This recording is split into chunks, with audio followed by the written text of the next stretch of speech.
The sun painted golden strokes on the vast expanse of the sea. Its warmth caressed my face as the cool water gently swayed beneath me. It was supposed to be a perfect day at the beach, a break from the incessant grind of life. I had chosen to swim out farther, eager to feel the vastness of the ocean and the freedom it promised. At first, everything felt tranquil. The rhythmic rise and fall of the waves was hypnotic, but in mere moments that serenity turned into my worst nightmare. An invisible force grabbed hold of my legs, pulling me deeper and farther from the shore. Panic surged through every fiber of my being. The undercurrent was a lot stronger than I had anticipated. I fought hard, flailing my arms, trying to break free from its grasp. But the ocean was unrelenting. My lungs screamed for air as I was dragged deeper into its abyss. The sunlight that once warmed my face now appeared as a distant, fading glimmer. Thoughts raced through my mind. Memories of family, of laughter, of moments taken for granted flashed before me. The crushing weight of regrets, things left unsaid, dreams unchased, bore down on me more than the weight of the water. I yearned for one more chance, one more breath, one more moment with those I love.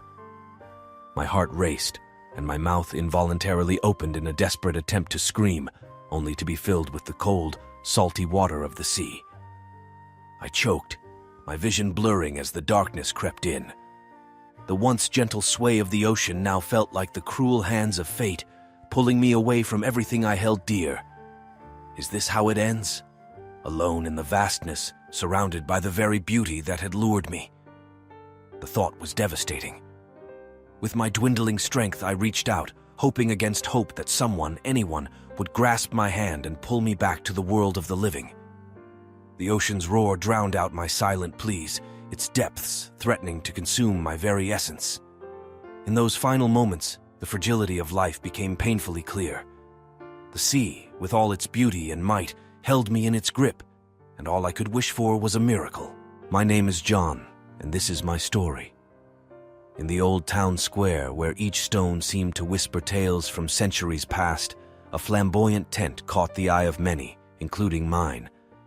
It was adorned with ancient symbols, dream catchers swaying gently in the breezy. This was the realm of Madame Ivana, a gypsy renowned for her unnerving accuracy in predictions. Intrigued, I stepped inside.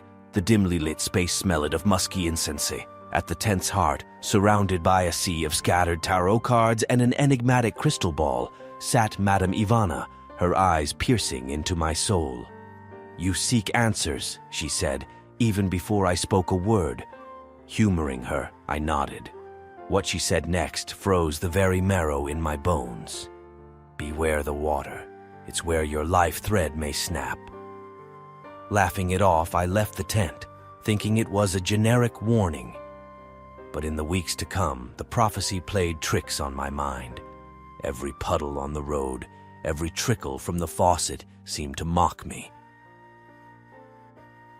One summer, my friends and I decided to explore the coastline of Greece.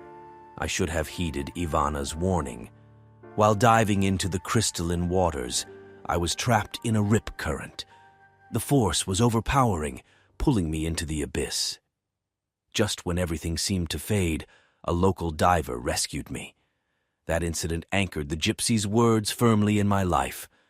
From that day, water and I became sworn enemies. I moved to a city far from any large water body. Swimming pools were avoided, rain was detested, and even beverages were consumed with caution.